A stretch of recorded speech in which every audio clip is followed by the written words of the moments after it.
Everyone is hiding in the attic. My 6-year-old daughter went into my in-laws' house without waiting for me. The in-laws, who were supposed to be resting due to illness, were nowhere to be found, and I had a very bad feeling, starting to sweat in my hands. Hello? Anyone? Even when I called out, the house was eerily quiet. Then, my daughter, who has a mysterious ability, headed straight to the second floor without hesitation. I peeked into the attic, which was stiflingly hot like a sauna, and widened my eyes. To my shock, I found my in-laws in a completely changed state. And then, an even more shocking truth came to light. I'm Sasha, 34 years old. My daughter Maya, who is 6 years old and in first grade, is very precocious. Daddy, look. I'm wearing my new dress to school today. After getting dressed in the morning, she spun around near the living room table and struck a pose like a model. Oh, yeah. However, my husband Harris, who is 2 years older than me, didn't take his eyes off his smartphone and just gave a half-hearted response. Hey, Daddy. Daddy? You're so annoying. Upon hearing my husband's raised voice, I stopped preparing breakfast and hurried over to them. Maya. Daddy is busy with work, okay? And, daring, please talk to her gently. However, even when I spoke to him, he was glued to his phone and didn't respond. It's great that he's so focused on his work, but when it comes to parenting. I hugged my daughter, feeling completely at a loss with my husband's attitude. One summer morning, amidst such days. My parents aren't well, so please don't go to their house. Harris suddenly forbade us from visiting my in-laws' house. Their house, where my in-laws live, is just a 15-minute walk from ours in the neighborhood, and I often took our daughter there. Maya also loved my in-laws, who always treated her kindly and affectionately. If they're not feeling well, shouldn't we go check on them even more? I expressed my concern, but he sighed in response. Maya might catch a cold from them. It's probably because you visited them so often and they've gotten tired and their health weakened. I was shocked and hurt as Harris glared at me with his snide remarks. My in-laws always said seeing Maya's face cheered them up. Anyway, I decided it with my parents, so just follow my decision. Got it? My husband asserted unilaterally, then returned his attention to his smartphone. Without making eye contact with us even once, Harris went to work. My daughter, wearing a worried expression, headed to the last day of the first term at elementary school. Around noon, Maya returned from school with her report card. She had good grades, so I praised her, but she looked gloomy. I'm going to visit Grandpa and Grandma. While stroking her bangs, Maya asked me repeatedly. Actually, Maya possessed a mysterious power, and it's a sign that something serious will happen when she does this gesture. For instance, when we went hiking with my in-laws in spring, Maya insisted on taking a different mountain trail which was more challenging than usual, and we reluctantly followed that path. It turned out we encountered a lost hiker by chance. Upon seeing us, the hiker burst into tears of relief and joy, expressing their gratitude. On another occasion, when we visited my friend's apartment, Maya shouted that she wanted to go to the rooftop. Following her instinct, we found someone attempting to take their own life and we managed to persuade them not to do it. On both occasions, she was touching her bangs. Yeah, you're right. I'm worried about Grandpa and Grandma's health too. Let's go check on them. I had a really bad feeling about it. I could feel sweat slowly forming on my hands. Although Harris just forbade us from visiting my in-laws' house, I was worried about their health and, above all, I was concerned about the ominous signs indicated by Maya's gestures. Hastily, I decided to visit them with my daughter. Amid the loud buzzing of cicadas, we arrived sweaty after about 15 minutes. I rang the doorbell, but there was no response. Maya and I looked at each other and decided to use the spare key to get in. It was eerily quiet inside the house. Are they out somewhere despite being unwell? While I was confused, my daughter headed upstairs without hesitation. Mom, everyone's hiding in the attic. Huh? Why would they be there? I couldn't imagine them being in what is usually a storage area, but she confidently walked ahead. I peeked into the attic, which was stiflingly hot like a sauna, and widened my eyes. Are you okay? To my shock, my in-laws were tied up and lying on the floor. I called out to them, but there was no response at all. I quickly called for an ambulance and waited anxiously for help to arrive, untying them in the meantime. What's going on? Anger surged within me towards whoever had done this to my in-laws. I will never forgive this. I was determined to uncover the truth and ensure justice was served. From that day on, I began preparing for revenge. Since Maya had just started her summer vacation, I arranged for her to stay over at my parents' house. When I dropped her off, I noticed Maya touching her bangs again. Open the drawer in Dad's room. Then make a call on the small piece of paper. Got it. Leave it to Mom. I didn't quite understand the meaning behind making a call on a small piece of paper, but I was sure it would be a clue of some sort. I relied on my daughter's mysterious power to gather evidence. And then, 2 days after finding my in-laws, when my husband returned home from work, I approached him with my head down. I received a call that your father and mother-in-law were found dead. Huh, what? Harris looked shocked and repeatedly asked me if it was really true. They were found tied up. Seeing me at a loss for words, my husband immediately had a look of realization on his face. It must be a burglary. Tying them up like that, there's no other explanation. Yeah, it has to be. He seemed determined to attribute it to a robbery no matter what. I narrowed my eyes and glared at Harris. You think so? Well, I think you did it for the inheritance and insurance money. Huh. Ridiculous. There's no way I would do something like that. My husband clicked his tongue, and then took out his smartphone and started using it again. Despite just hearing about his parents' death, he seemed busy, staring at his screen and tapping away with his fingers. Hey. Even at a time like this, you're on your phone? Are you that concerned about something? Like stock trading? He looked up from his phone with a surprised expression and quickly turned to face me. I took out 2 pieces of paper from the shelf and placed them on the living room table.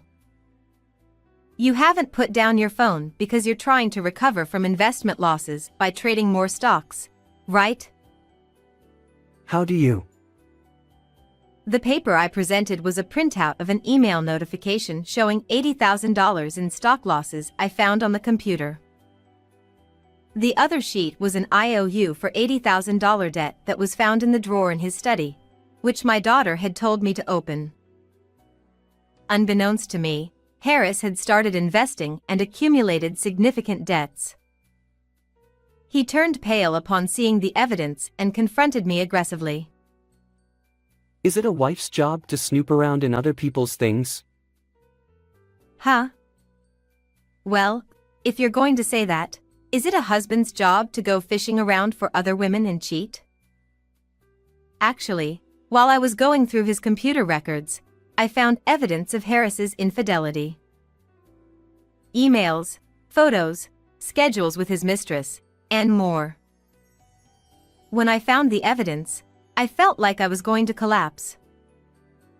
At the back of the drawer, there was also a business card from the woman he was seeing, and it belonged to a shady place. The small piece of paper Maya had mentioned was the business card. I stared at my husband, then pulled out the stack of printed emails and photos and thrust them towards him. You have so much debt and have a mistress. You planned to start over with the inheritance and insurance money, didn't you? But to my surprise, Harris started laughing. Wow, you managed to dig up all this in such a short time. Quite impressive for someone with too much free time. Were you also after my parents' money? He seemed to misunderstand, thinking I was happy about my in-laws' death and looking for inheritance-related documents. He sat down heavily on the sofa, crossing his legs, and smirked. Well, you know, a 20-year-old young and beautiful woman got obsessed with me. And I'm starting to get tired of an old hag with a kid. He had a lewd look on his face and started talking nonchalantly. He looked so pleased, even puffing up his nostrils, that I couldn't help but feel utterly disgusted. I failed in investments, but I can wipe that out with the inheritance. It was a good lesson for me. It's a fresh start. He couldn't even cover his own losses, yet he was confident and showed no sign of remorse or reflection. No way that's acceptable. I shouted angrily, but Harris just grinned smugly, looking triumphant. There's no proof I did anything to my parents. It's only natural that the inheritance comes to me. Is there something wrong with that? My husband started getting cocky and joking around. It's all completely wrong. A thundering voice echoed through the house. Harris turned around in shock, and there was my father-in-law standing there. Dad! Seeing his parents, whom he thought were dead, Harris shrilled and panicked. The day after you left your parents in the attic, I found them and saved them. Your father has been hiding in the living room, listening to everything. Knowing his parents were alive, Harris turned pale. With his parents as undeniable witnesses, he had no way to escape the consequences of his actions. After they were taken to the hospital by ambulance, they were saved thanks to medical treatment. Then my in-laws told me the truth. In the evening the day before I found them, my husband visited his parents' house and called each of them to the attic individually, saying he needed to talk to them. First, he tied up his mother and hid her when she was alone, and then he did the same to his father when he returned home and left him on the floor. It seems Harris intended to finish them off with a knife or something, but at that moment, he received an urgent phone call. He made a displeased expression, and said, It's summer anyway, they'll probably just die from heatstroke. Then he tightly gagged them to prevent them from calling for help, and headed to work. My in-laws tearfully recounted this to me. Surely, if they had been found just a few hours later, they might not have survived. Before talking to the police, I really wanted to hear your true feelings directly. I never imagined you were such a dirty coward. Exactly. You have no idea how much they were suffering when I found them. Harris started trembling as both his father and I blamed him. He must have been afraid of getting caught by the police. While we were trapped, your mother looked lifeless, but I couldn't move. I felt so useless. And yet, you were too busy cheating. My husband curled up under his father's yelling, which was so loud that it felt like an earthquake might be happening. But I won't ever meet such a wonderful woman again. I just wanted to see her one last time before getting caught. At this point, Harris started crying, still thinking about his affair partner. Right. It's too soon to feel so down. Why don't you call her? When I suggested this, my husband picked up his phone as if it were his last hope. However, when he tried calling his affair partner, a message played. The number you have dialed is no longer in service. It became clear that her number had been deactivated. Harris didn't give up and called the shop, but the manager told him that she quit and abruptly hung up on him. My husband looked dumbfounded, clearly not understanding what had happened. Actually, yesterday I contacted the woman to confront her about the affair. She was furious when she found out you were married. When I explained in detail how Harris's affair partner had cursed him as a damn bastard and sounded furious over the phone, he widened his eyes and froze in shock. When I told her that you also had debts, she said she had no use for a broke man and quickly ended things. As I looked at my husband with a disdainful expression, his lips quivered and tears welled up in his eyes. It turns out that his affair partner had believed he was single.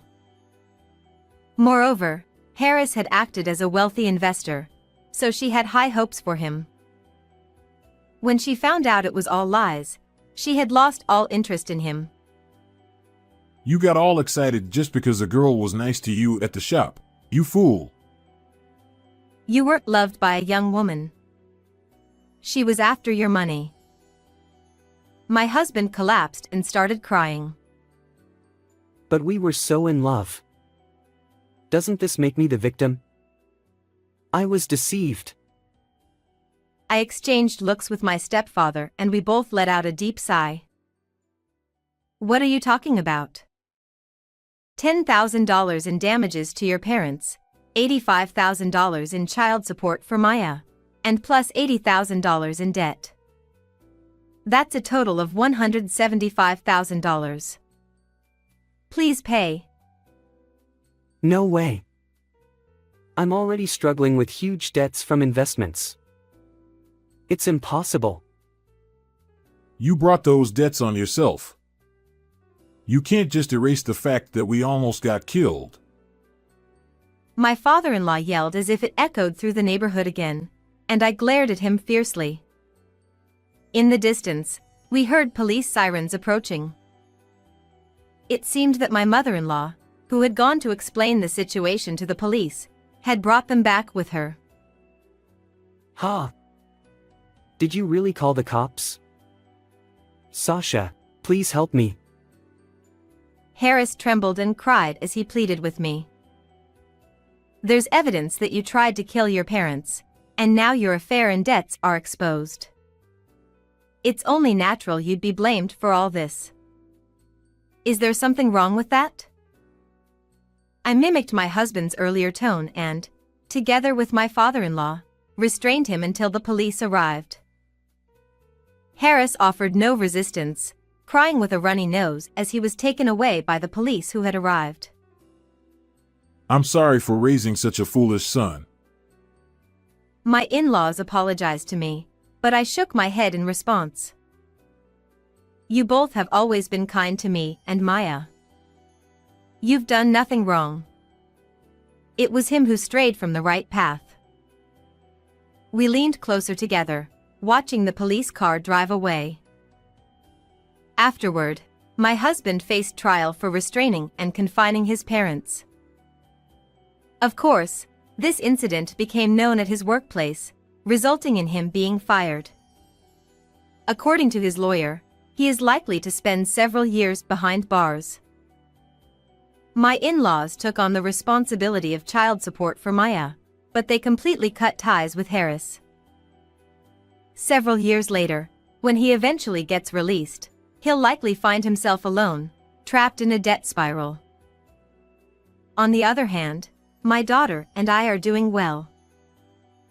Even now, Maya touches her bangs to let me know when danger is approaching. Both my in-laws and my own parents cherish Maya, saying she's like a guardian. I'm determined to continue protecting my daughter, who has protected our family, with all my strength.